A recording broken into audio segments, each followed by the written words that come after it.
24 స్టూడియోలో మీ పర్సనల్ మరియు business promotions కోసం సంప్రదించండి 9662166699.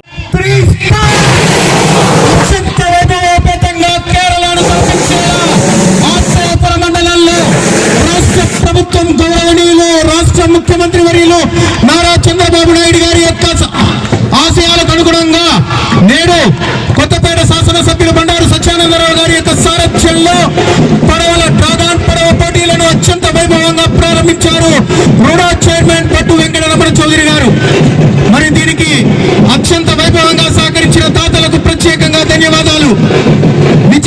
కోనసీమ ముఖద్వారం కొత్తపేట నియోజకవర్గంలో సంక్రాంతి సంబరాలు అయితే అమరాన్ని అంటుతున్నాయి. ఎందుకంటే ప్రతి ఏటా కూడా సంక్రాంతి కోడిపందాలు, సంక్రాంతికి సంబంధించి ఈ కోడిపందాలే పెద్ద బ్రాండ్గా నడుస్తూ ఉంటాయి. కానీ ఈ ఏడాది అంటే గత ఏడాది కూడా జరిగింది, ఈ ఏడాది మాత్రం తెలుగుదేశం పార్టీ అధికారంలోకి వచ్చిన తర్వాత, ఏదైతే ఎన్డీఏ ప్రభుత్వం అధికారంలోకి వచ్చిన తర్వాత మొట్టమొదటిసారి సంక్రాంతి పండుగ నిర్వహిస్తున్న తరుణంలో పెద్ద ఎత్తున ఇక్కడ పడవల పోటీలు నిర్వహించారు. అంతర్జాతీయ స్థాయి క్రీడగా ఇది గుర్తింపు పొందింది. కానీ ఈ ప్రాంతంలో నిర్వహించడం కొంత ఆసక్తి కలిగిస్తోంది. ఈ ప్రాంతంలో ఇక్కడ ఉన్నటువంటి ప్రజలతో పాటు దూర ప్రాంతాల నుంచి వచ్చిన వారు కూడా వీటిని చాలా ఆసక్తిగా తిలకిస్తూ ఉన్న పరిస్థితి. అయితే 3 రోజుల పాటు ఎమ్మెల్యే కొత్తపేట ఎమ్మెల్యే బండారు సత్యానందరావు ఆధ్వర్యంలో, ఎంపీ హరీష్ మాధూర్ ఆధ్వర్యంలో అయితే ఇక్కడ ఈ ఏర్పాట్లు చేశారు. రాష్ట్రంలోని వివిధ జిల్లాల నుంచి క్రీడాకారులు మొత్తం 11 జట్లు ఇక్కడికి వచ్చినట్టుగా దాదాపుగా 500 మంది క్రీడాకారులు కొత్తపేట నియోజకవర్గంలోని ఆత్రేయపురం ఇచ్చేశారు. ఆత్రేయపురం పేరు చెప్పంగానే మనకి ఎక్కువగా వినిపించేది పూతరేకుల తయారీ. జియో ఐడెంటిఫికేషన్ కలిగినటువంటి ఈ ప్రాంతంలో ప్రస్తుతం పూతరేకులతో పాటు ఈ పడవల పోటీలు కూడా చాలా ఆసక్తిగా కనిపిస్తూ ఉన్నాయి.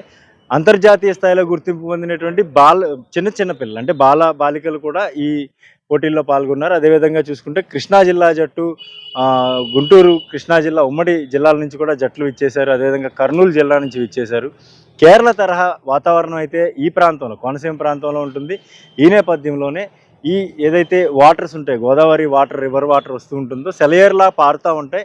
ఇటువంటి ప్రశాంతంగా నిశ్చలంగా ఉన్నటువంటి ప్రదేశాల్లో ఇటువంటి క్రీడలు ప్రోత్సహించడం ద్వారా మరింత మంది క్రీడాకారులను తయారు చేయొచ్చు అనే ఉద్దేశంతో రాష్ట్ర ప్రభుత్వం కూడా ఈ ఏడాది అంటే ఈ టూరిజంని డెవలప్ చేసే క్రమంలో భాగంగా కేరళ తరహా వాతావరణం ఏ విధంగా అయితే కోనసీమలో ఉంటుందో ఈ కయాకింగ్, బోటింగ్ ద్వారా కూడా క్రీడలను ప్రోత్సహించడంతో పాటు టూరిజంను కూడా ప్రోత్సహించాలనేది ప్రభుత్వ లక్ష్యంగా కనిపిస్తోంది. అయితే ఈ పోటీల్లో పాల్గొన్నటువంటి క్రీడాకారులందరికీ కూడా మంచి చక్కటి బహుమతులను కూడా నిర్వాహకులు ఏర్పాటు చేశారు.